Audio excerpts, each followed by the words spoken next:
heard the name, I didn't pay any attention. This is not my client. That's a whole nother person and a whole nother matter. But I'll represent her for free because, you know, this is my fault now. And, you know, it was like, oh my goodness, no, that's not me. Because he's like, on an assault charge. And he's like, oh, no.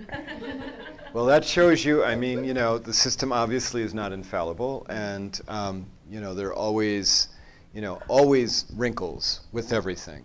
And that could be as simple as they came because his name could have been somebody else's name.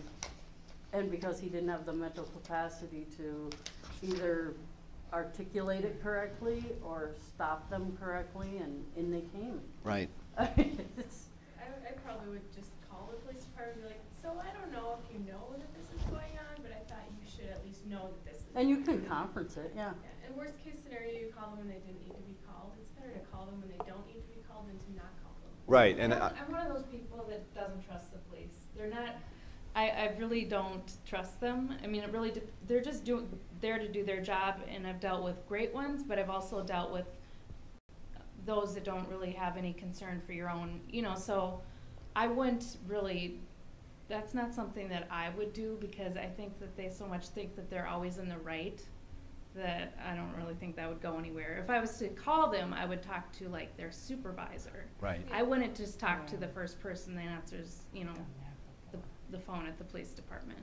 Well, you know, I mean, every situation is different. We get into these gray areas, but as we've talked before about scenarios, which is err on the side of caution, you know, always err on to the extent that you need to protect whoever the caller is, and talk to your supervisor.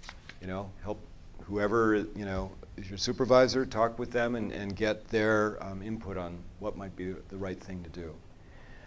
You know, remember, you know, some scenarios where it's, if somebody's at risk of personal injury, in some other context, you know, make sure that you dial 911 to help them.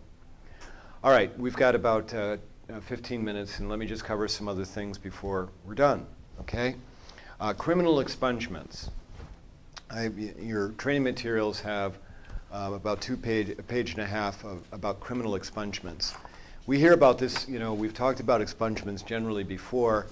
Remember when Larry McDonough came in, we talked about expungements as it related to the landlord-tenant area. And with criminal expungements, it is a very tricky area. You know, for people who are accused of crimes, but the crimes are never prosecuted,